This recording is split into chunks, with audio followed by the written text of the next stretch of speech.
कौन आपण भी केवे एमिति जनकु देखिछंती जे बाहर को जिबार यथेष्ट सुविधा अछि किंतु सब बेले घरे रहिबाको पसंद करछंती।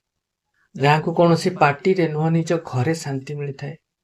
जे सांग मानक सहित न बोलिकी एकुटिया बसिबाको पसंद करती, किछि पढ़िबाको चुपचाप बसिबाको तांकर आनंद आसीଥାଏ। जे आपण के एमती जनकु देखिछंती अथवा आपण निजे ए प्रकार, तेबे आजिर भिडियो केवल आपणक पाई बना ହେଇଛି। କାହିଁକିନା ଆଜି ଆମେ ଆଲୋଚନା କରିବା ସେଇ ପୁରୁଷ ମାନଙ୍କର ମନୋବିଜ୍ଞାନ ଯାହାକୁ ଘରେ ରହିବାକୁ ଶାନ୍ତି ଲାଗେ। ତ ଏବେ ଆମେ ଯୋଉଟା ଆଲୋଚନା କରିବା ହୁଏତ ଆପଣ କେବେ ଏ ନଜରରେ ଦେଖିନଥିବେ। ଆମେ ସାଧାରଣତଃ ଚିନ୍ତା କରିଥାଉ ଯୋଉ ପୁରୁଷ ଘରେ ରହିବାକୁ ପସନ୍ଦ କରନ୍ତି ସେ କମଜୋର ହେଇଥିବେ, ଯେ ବାହାରକୁ ଯାଆନ୍ତିନି ସେ ଡରକୁଳା ହେଇଥିବେ, ଯେ ଭିଡ଼ ଠାରୁ ଦୂରେଇକି ରୁହନ୍ତି ତାଙ୍କ ଭିତରେ କିଛି କମି ରହିଥିବ।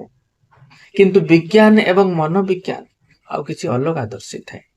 ପ୍ରକୃତ ଏ ଘରେ ରହୁଥିବା ଲୋକଙ୍କର ଦିମାଗ ବାହାରେ ବୁଲିବାକୁ ପସନ୍ଦ କରୁଥିବା ଲୋକଙ୍କ ଦିମାଗ ଠାରୁ ବିଲକୁଲ ଅଲଗା ହେଇଥାଏ। ଏ ୟାଙ୍କର କୌଣସି କମଜୋରି ନୁହଁ, ଏ ତାଙ୍କର ଖାସ ମାନସିକତା ହେଇଥାଏ। ଏମାନଙ୍କର ଏନର୍ଜି ଲେଭେଲ ବିଲକୁଲ ଅଲଗା ହେଇଥାଏ। ମନୋବିଜ୍ଞାନରେ ଏହାକୁ ଇଣ୍ଟ୍ରୋଭର୍ସନ କୁହାଯାଏ। କିନ୍ତୁ ଇଣ୍ଟ୍ରୋଭର୍ସନର ଅର୍ଥ ଲାଜକୁଳା ନୁହଁ। ଏ ପ୍ରକୃତ ଉଦ୍ଦେଶ୍ୟ କି ଯେବେ ଏ ଲୋକ ଏକୁଟିଆରେ ଥାନ୍ତି ୟାଙ୍କର ମାନସିକ ऊर्जा ବୃଦ୍ଧି ପାଇଥାଏ। ଆଉ ଯେବେ ଭିଡ଼ରେ ଥାନ୍ତି ସେ ऊर्जा ଧୀରେ ଧୀରେ ଖାଲି ହେବାକୁ ଲାଗେ।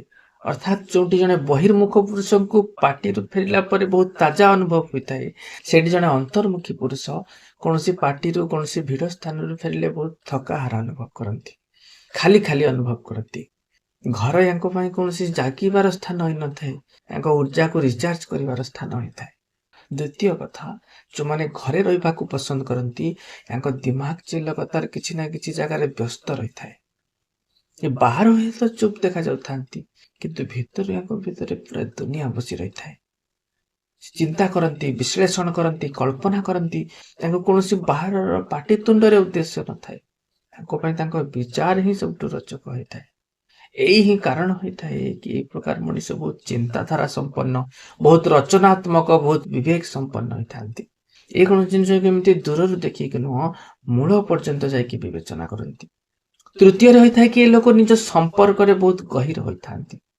ଲୋକେ ଚିନ୍ତା କରନ୍ତି କି ଯେଉଁ ଲୋକ ବାହାରକୁ ଯାଆନ୍ତିନି ହୁଏତ ସମ୍ପର୍କକୁ ବହୁତ ହାଲକାରେ ଗ୍ରହଣ କରୁଥିବେ, କିନ୍ତୁ ବାସ୍ତବିକତା ବିଲକୁଲ ଅଲଗା। ଏ କୌଣସି ଅଧୁରା କିମ୍ବା ସ୍ୱାର୍ଥର ସମ୍ପର୍କ ରଖିନଥାନ୍ତି। ହୁଏତ ବେଶୀ ଲୋକଙ୍କ ସହିତ ମିଶି ନଥାନ୍ତି, କିନ୍ତୁ ଯାହାଙ୍କ ସହିତ ବି ସମ୍ପର୍କ ଯୋଡ଼ିଥାନ୍ତି ତ ମନରୁ ଯୋଡ଼ିଥାନ୍ତି। ତାଙ୍କ ବନ୍ଧୁତାରେ କୌଣସି ଦେଖେଇ ହେବା ନୁହଁ, ତାଙ୍କ ଭଲ ପାଇବାରେ ବହୁତ ଗହୀରତା ରହିଥାଏ। ଏବଂ ଏଇ ଗହୀରତା ହିଁ ଜଣେ ଭିଡ଼ରେ ରହିବାକୁ ପସନ୍ଦ କରୁଥିବା ଲୋକଙ୍କ ତୁଳନାରେ କେହି ଗୁଣ ଅଧିକା ଭରସା ଯୋଗ୍ୟ ବନେଇ ଦେଇଥାଏ। ଏବେ ଆଲୋଚନା କରିବା ଏକ ବହୁତ ଜରୁରୀ କଥା।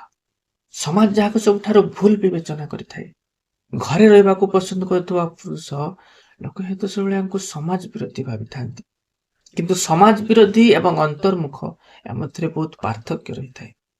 ସମାଜ ବିରୋଧୀ ସେମାନଙ୍କୁ କୁହାଯାଏ ଯେଉଁମାନେ ଅନ୍ୟର ଅନିଷ୍ଟ କରନ୍ତି, ସମାଜର ନିୟମକୁ ଲଙ୍ଘନ କରନ୍ତି। କିନ୍ତୁ ଘରେ ରହୁଥିବା ଲୋକ ବାସ୍ ଏତିକି ଜାଣିଥାନ୍ତି ତାଙ୍କୁ କୋଉ ପରିବେଶରେ ସବୁଠୁ ଅଧିକ ସନ୍ତୋଷ ମିଳିଥାଏ ଏବଂ ସେ ସନ୍ତୋଷକୁ ଅଧିକ ଚୟନ କରନ୍ତି। ଏହା ତାଙ୍କର ବୁଝିବା ଶକ୍ତି, ଏହା କମଜୋରି ନୁହଁ। ଏକ ଗବେଷଣାରୁ ଯାହା ଜଣାପଡ଼ିଛି, ଯେଉଁ ଲୋକ ଏକୁଟିଆରେ ସମୟ ବିତେଇବାକୁ ପସନ୍ଦ କରନ୍ତି ସେ ନିଜର ଲକ୍ଷ୍ୟ ପ୍ରତି ଅଧିକ ସ୍ପଷ୍ଟ, ଅଧିକ କେନ୍ଦ୍ରିତ ଏବଂ ଭାବନାତ୍ମକ ରୂପରେ ଅଧିକ ସ୍ଥିର ହୋଇଥାନ୍ତି। ଅର୍ଥାତ୍ ଯେଉଁ ଲୋକ ଭିଡ଼ରେ ନ ରହିକି ସବୁବେଳେ ନିଜ ସହିତ ସମୟ ବିତେଇଥାନ୍ତି, ନିଜ ସହିତ ଏକୁଟିଆ ରହିଥାନ୍ତି, ପ୍ରକୃତ ଅର୍ଥରେ ସେ ନିଜକୁ ଉତ୍କୃଷ୍ଟ ଭାବରେ ଜାଣିଛନ୍ତି, ଭଲ ଭାବରେ ବୁଝିଛନ୍ତି, ଜାଣିଛନ୍ତି ଏବଂ ଏଇ ହିଁ ଆତ୍ମଜ୍ଞାନ ତାଙ୍କୁ ବଡ଼ରୁ ବଡ଼ ନିଷ୍ପତ୍ତି ନେବା ପାଇଁ କି ସ୍ପଷ୍ଟତା ଦେଇଥାଏ, ଯାହାକି ଭିଡ଼ରେ ରହୁଥିବା ଲୋକଙ୍କ ପାଇଁ ସମ୍ଭବ ହୋଇନଥାଏ। ତଥା ଏମାନଙ୍କର ସମସ୍ୟାକୁ ସହିବାର କ୍ଷମତା ବହୁତ ଅଧିକ ରହିଥାଏ, ଅନ୍ୟମାନଙ୍କ ଠାରୁ ବିଲକୁଲ ଅଲଗା। ଯେବେ ବାହାର ଦୁନିଆରେ କୌଣସି ସମସ୍ୟା ଆସିଥାଏ, ଜୀବନରେ କୌଣସି ବଡ଼ ପରିସ୍ଥିତି ତିଆରି ହୋଇଯାଏ, ଏ ଲୋକ ସେ ପରିସ୍ଥିତିକୁ କୌଣସି ପାଟିତୁଣ୍ଡ କରିକି ନୁହଁ, ବିଲକୁଲ ଚୁପଚାପ, ବିଲକୁଲ ଧୈର୍ଯ୍ୟର ସହିତ ମୁକାବିଲା କରନ୍ତି। କିନ୍ତୁ ଏବେ ନିଜ ସହିତ ଅଧିକ ସମୟ ବିତାନ୍ତି। ତାଙ୍କ ଭିତରେ ଏକ ଏମିତିକା ମାନସିକ ଦୃଢ଼ତା ଆସିଯାଇଥାଏ ଯାହା ବାହାରର ହଲଚଲରେ ବିଲକୁଲ ବି ହଲି ନଥାଏ। ବଡ଼ରୁ ବଡ଼ ସମସ୍ୟାରେ ବି ବିଲକୁଲ ଶାନ୍ତ ରହିପାରନ୍ତି। ତାଙ୍କର ସବୁଠୁ ଖାସ ଗୁଣ ହୋଇଥାଏ ଆତ୍ମଜାଗରୂକତା। ଯେଉଁ ମଣିଷ ତା ବାହାରେ ରହିବାକୁ ପସନ୍ଦ କରନ୍ତି, ଭିଡ଼ ସ୍ଥାନରେ ସଦା ରହୁଥାନ୍ତି, ସେ ନିଜ ସହିତ ମିଳିବାକୁ ସୁଯୋଗ ପାଇନଥାନ୍ତି। ଅନ୍ୟମାନଙ୍କ ସହିତ ଏତେ ବ୍ୟସ୍ତ ହେଇଥାନ୍ତି ନିଜ ବିଷୟରେ ବିଲକୁଲ ଭାବିବାକୁ ବି ସମୟ ନଥାଏ। କିନ୍ତୁ ଯିଏ ଏକୁଟିଆ ରହିଥାନ୍ତି, ଯିଏ ଏକୁଟିଆ ଆପଣଙ୍କୁ ଡରି ନଥାନ୍ତି, ନିଜ ବିଷୟରେ ବେଶ ଭଲ ଭାବରେ ଜାଣିଥାନ୍ତି କି କୋଉଟା ପସନ୍ଦ କୋଉଟା ନା ପସନ୍ଦ, କୋଉ କଥାରେ ଖୁସି ହୁଅନ୍ତି କୋଉ କଥାରେ ଦୁଃଖୀ ହୁଅନ୍ତି, ତାଙ୍କର ଆତ୍ମଜାଗୃତତା ହିଁ ସେଇ ମୂଳଦୁଆ ହୋଇଥାଏ ଯାହା ଉପରେ ଏକ ମଜବୁତ ଏବଂ ଖୁସିର ଜୀବନ ଗଢାଇ ପାରିଥାଏ।